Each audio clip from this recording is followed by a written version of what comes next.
जो निरंतर भजन करना चाहता है उसे 24 घंटे गुरुजनों के द्वारा बनाई हुई दिनचर्या में ही रहना चाहिए। एक दिनचर्या कोई पकड़ लीजिए, एक आज्ञा पालन कीजिए। अगर 100 आज्ञा ना पालन करने की सामर्थ्य आ जाए तो बताना, एक कोई आज्ञा पालन कर लीजिए। वो 100 आज्ञा पालन, और एक आज्ञा उल्लंघन कर दीजिए, 100 आज्ञाओं से आपको नीचे गिरा देंगे। एक दिनचर्या पालन कर लीजिए। आप अपने मन को आज्ञा पर लगा दीजिए, एक दिनचर्या पालन कर लीजिए। कौन सी दिनचर्या ऐसी कठिन है जो आप पालन नहीं कर सकते?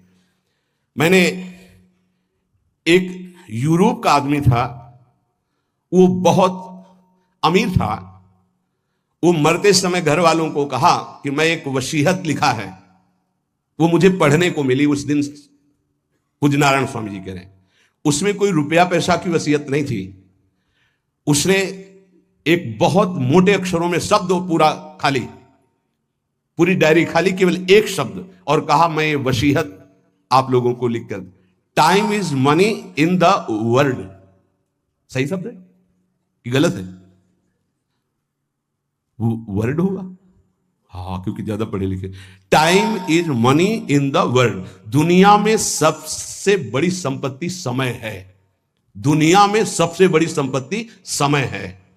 जब से मैंने ये पढ़ा तो इस दास ने समय की सदैव कद्र की है, हर समय को सार्थक किया है। या निरर्थक करने में समय की सार्थकता समझ रहे हैं। निरर्थक सोना, निरर्थक बातें करना, बिना भजन के जो सेकंड गया व्यर्थ गया। बहुत सुंदर बात है। जिसने समय की कीमत पहचान ली वो सबसे बड़ा संपत्तिवान। Time is money in the world. संसार में समय ही सबसे बड़ी संपत्ति है। समय की सदुपयोग वृत्ति, राधा राधा राधा राधा, इसको पाबंदी में बांधिए, तुम्हारा लोक परलोक दोनों सुधर जाएगा। समय को एक, इस समय ये, इस समय ये, इस समय ये, इस समय। परसों जब इसी का सत्संग हुआ था तो ये हुआ था कि यदि आपने किसी को 5 बजे का समय दिया तो 5 मिनट पहले पहुंच जाइए। यह साधक का लक्षण होता है।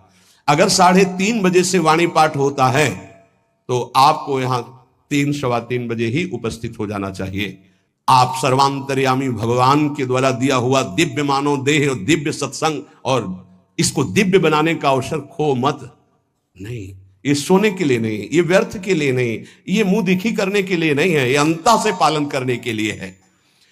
जब से मैंने ये शब्द पढ़ा था, time is money in the world, तो अपने जीवन में कभी 1 मिनट भी व्यर्थ नहीं खोने दिया। 1 मिनट भी। देखो, यही लगन नींद पर विजय प्राप्त करवाती है। यही लगन कि मुझे समय बर्बाद नहीं करना, जितना अधिक से अधिक भजन। पता नहीं आज शाम हो कि ना हो, हम क्यों अपने इस दिव्य समय को नष्ट करें? पर लोग समय कटता नहीं है इसलिए टेलीविजन और कई कई प्रकार की बहिर्मुख वृत्तियों को स्वीकार करते हैं कि समय काटना है। बोले समय नहीं कटता। और सही पूछो तो भगवान से मनाया जाता है कि नींद ना आवे, कभी कभी ये रात्रि ना हो, इसके लिए कि मैं रात्रि हो गई तो 10 घंटे 8 घंटे सो रहा हूं। नहीं, रात दिन भजन, जाना है यहां से। पता नहीं आप लोगों के दिमाग में है कि नहीं है। हर समय बात है कि जाना है।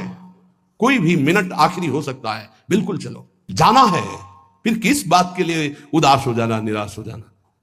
क्योंकि ये पक्का पता है मुझे जाना है। कहां जाना है? लाडली जी के पास जाना है। जिनके लिए तरस रहे हैं उनके पास जाना है। तो उसमें कोई भय है क्या कि जाना? जिनके लिए हम तरस रहे, तड़प रहे, उनके पास जाना है। जहां अनंत जन्मों से बिछड़े वहां जाना है। कोई आश्चर्य की बात है, कोई दुख की बात है, कोई घटना की बात है, और जाने का ये बुलावा है।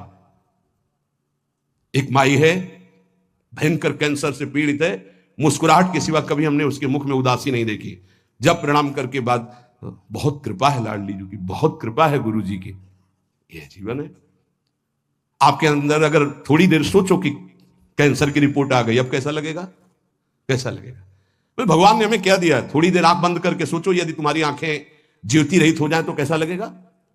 घबराहट पैदा हो जाएगी। आप देखो, अभी आंख बंद करो, सोचो अगर ये सदा सदा के लिए ऐसी हो गई तो भगवान ने कितनी कृपा दी। तुम सुन सकते हो, बोल सकते हो, देख सकते हो, सूंघ सकते हो, चल सकते हो, अभी स्वस्थ हो। समय की कदर करो। नहीं, ये समय निकला चला जा रहा है, ये वापस नहीं आने वाला।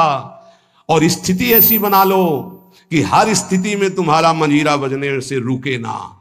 पक्का जब भीषण कष्ट की स्थिति थी तब भी कहते थे व्हील चेयर में बैठा लो, हमारा नियम है इस समय बाहर निकलकर 4 चक्कर लगाना, आप लगाओ चक्कर। नहीं ऐसे नहीं बैठा लिया, हमारा नियम, और जो नियम है उठाओ, हमको टांग के ले चलो, हमारा शरीर का संस्कार करो वैसा, चलो टाइम बाय टाइम। ये क्यों हुआ? बचपन से इसका अभ्यास और भगवदाश्रय। इसलिए सबसे प्रार्थना करते हैं, ये किसी एक के लिए नहीं है। व्याधि मंदिरम शरीरम व्याधि मंदिरम, कौन सा देवता प्रकट हो जाए, किडनी फेल कर, कितने प्रकार के रोग हैं भैया। और एक बार जहां रिपोर्ट आई कैंसर, खत्म खेल, भजन साधन सब खत्म, चेहरे का रंग बदल, दिल बोले ब्लॉक हो गए इस दोनों न से। अब वो परेशान है, अरे ब्लॉक नहीं, फेल हो जा पास हो जा, इसमें क्या जाना, राधा राधा हर समय तैयार है। जैसे आर्मी का जवान तैयार रहता है बॉर्डर पे कि कहीं से भी गोली आ सकती है, ऐसे बिल्कुल तैयार रहो, पक्का तैयार रहो।